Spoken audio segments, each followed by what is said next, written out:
Hey everybody, it's Rabbit. Welcome back to the channel, and today I'm going to be going through the Alpha Strike initial preview and giving you some of my thoughts on some of the vehicles and mechanics that will be coming in the forthcoming update. For the American Ground Forces, they are getting the 120S this update. This is an M1A1 turret and gun mounted on a late M60 hull.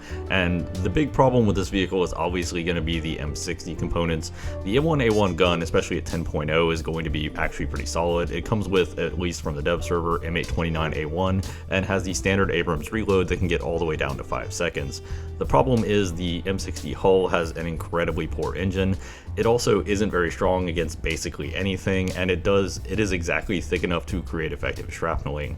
On top of that, the Abrams turret is only really well protected in the turret cheeks from the side and around the breech, and especially the turret ring, which is even more prominent on this, it's pretty weak.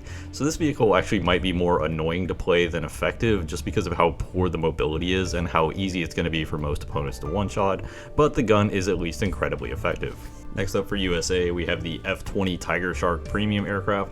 This is essentially an F-5, but it has a better engine, a better suite of weapons, and a better radar. And currently it is put at 12.0, which is a little rough for an aircraft like this. I'm not sure how well it's going to do there because it's essentially a baby F-16.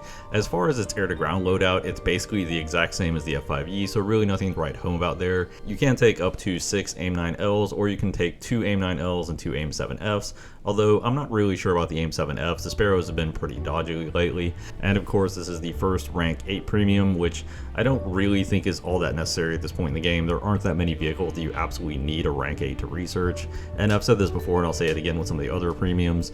Don't just go for the shiniest premium because it technically has the best stats. You should always evaluate exactly how much there is to research at those higher ranks in the tech tree and go from there. I definitely understand the pain of some of the F-20 fans who are hoping this would come to the tech tree, because I'm an A6 Intruder fan and I'm kind of in the same position. I don't really have much else to comment about that. It definitely seems like it would be a fun vehicle to fly, although I'm not entirely certain if it's worth the current price tag. Next up, we have the Zerstörrer 45 for Germany. This is a quad 30mm anti-aircraft, has a good rate of fire, good bullet spread. It should be reasonably effective in the anti-aircraft role. However, the crew is essentially going to be weak to every type of machine gun known to man, so probably not the best tank hunter unless you catch people by surprise. Next up for Germany, we have the Bf-109C1. This is an early 109 that has 4 rifle caliber machine guns. Reasonably agile and reasonably quick, especially for a 1.7, but the firepower does let it down, although that is pretty common with these early 109s. Next up, we have the German Alpha Jet A. I'm going to lump this in with the French Alpha Jet E because they're essentially the same plane. At 9.0, they don't have any guided weapons, whether it be air-to-ground or air-to-air. They also don't have a ton of ammo for their main gun, but they are pretty light and agile ground attackers, and they do have a CCIP at 9.0, which is pretty nice. On the whole, they're not anything really to write home about, but they should be reasonably effective and should at least be pretty fun to fly, although they are slower than basically every contemporary jet. Next up for Russia, we have the ZSU-23-4M4. This is just a ZSU-23-4 with 4 Iglas bolted onto the back, because I guess after the Strela was a little too overpowered for 9.3, they had to give Russia something for the anti-air category. Well, okay, they really didn't, but as we all know, they're going to do that anyway.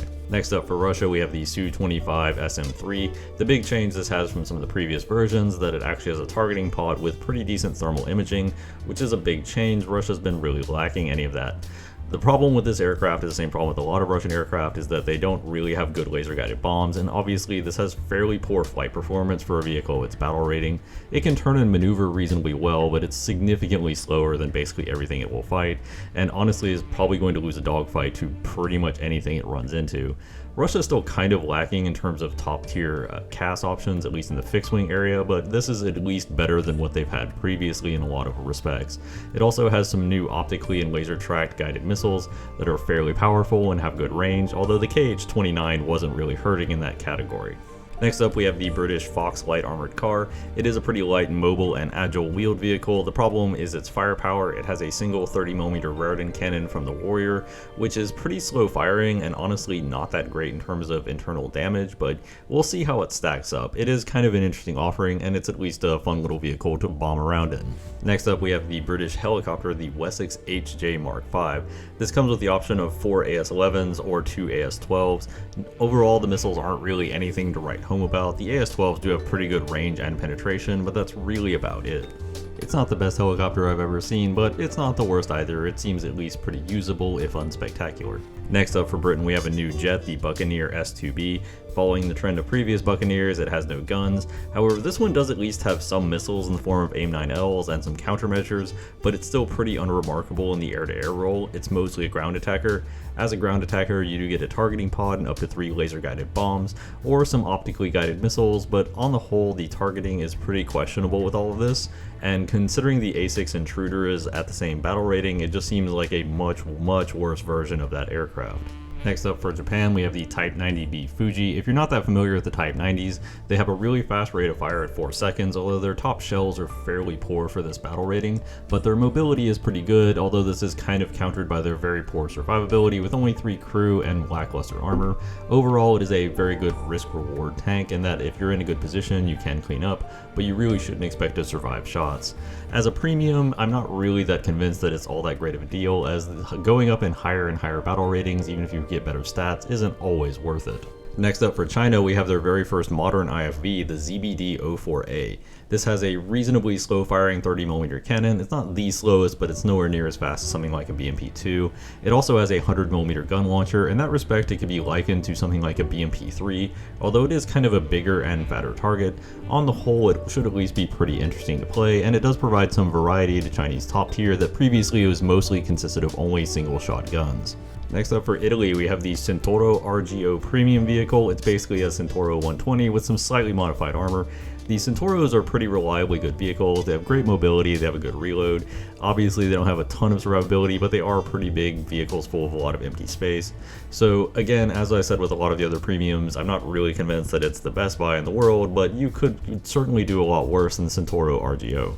Italy's also getting a fairly large and prominent Hungarian Air Force line.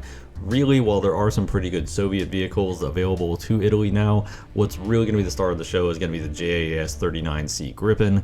That thing is absolutely a monster at this point in the game, and the Italian one doesn't look like it's any worse than any of the existing ones, so that should be great for Italian players. Although Italy has been eating pretty good in terms of their actual CAS options, as they seem to get a bit of everything. For this update, France gets the VTT DCA, which is just a quad 50 cal mount on an AMX 13. It's really not that impressive, and it's at 3.0 despite a lot of the other quad 50 cals being at 2.0 or 2.3. It's not really what France needed, and I don't think a lot of the French mains are too happy about this being their sole ground option for the Alpha Strike update. Sweden is getting the premium Christian 2, which is basically just a premium Leopard 2A4, very similar to the Panzer Battalion 123 in that it's mostly cosmetically different and not really functionally different, but Leopard 2A4s are at least generally nice grinders and work pretty well at their battle rating in terms of basically all aspects, so not a bad pickup if you are looking at grinding Sweden, especially if you already have something like the CV90-105. For Israel, for their helicopter tree, they're getting the AH-60.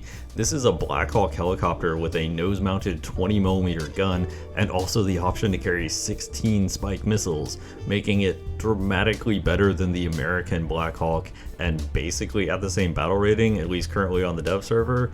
This is a very interesting pick for me because I feel like if you're going to drop this at 11.3 or at least potentially going to 11.3, I have no idea why the American Black Hawk would be at 11.3 as well, but it's whatever. It does look like a good pickup for Israel. If you are doing an Israel heli tree, this is probably better than most of the Apaches, to be honest, so yeah, I would definitely go for it. Next up for Israel, we have the premium Rom Seagull. This is a Merkava Mark 3D effectively. It has an extra active protection system, but it doesn't really work in game because it wouldn't make a lot of sense in game. So it is effectively just essentially the Mark 3B or Mark 3C, but it has extra composite armor around the turret, although it is a little heavier. On the whole, I think it's a pretty good pickup. It's not amazing, and it's not so much better than the Mark 2D that I think it's a must-have if you're going to grind the Israeli tech tree. But if you are looking at it and you can afford the cash, I do think it's a good pickup. I really like the Merkava 3s. Next up, just going over some quick miscellaneous stuff. They are adding a new map for ground battles. The new map is called Holland. While on the surface it looks like Eastern Europe, Eastern Europe does have some of the elevated areas to the left and right of the main lanes that can make it kind of annoying to play on as you're just constantly getting sniped, and it looks like Holland does reduce it. Holland also has some more interior spaces you can play in, so it might play a lot better as a map, on top of the fact that the river in the middle isn't impassable like it is in Eastern Europe, where you have to go across bridges and risk getting shot. So on the whole, I think it'll probably play a lot better than Eastern Europe, but we'll have to wait and see. You also have Fox 3s that are currently being tried. These are active radar homing missiles. Whether or not these will be added this patch, who knows? Obviously they're coming eventually, but Gaijin is still checking things like AMRAAMs or whatever, see if they make sense in the game. They also added a fuel slider, and they also added a nice view for aircraft that allows you to basically track aircraft and missiles in almost a DCS-like view, so that should be pretty nice for a lot of the air mains, especially the ones that are creating content on AirRB. Personally, I don't really do that, obviously, channel, so it doesn't affect me that much, but it is always just a nice feature to have. On the whole, I'd say it's shaping up to be a decent low-key update. It's not the biggest changes in the world, but it does add some interesting elements that should at least be fun to play around with. I do know a lot of people are annoyed by the F-20 coming into the game as a premium and a rather expensive one is that, and I do certainly sympathize with that. It's kind of annoying to have your favorite vehicle added to the game, and also have it be basically inaccessible at the same time. But what are your thoughts on the upcoming update? Is there anything you're excited about? Any vehicles you really want to grind? Let me know down in the comments down below. If you like the video, please subscribe. That always helps out the channel. As always, donk a bit to shoes.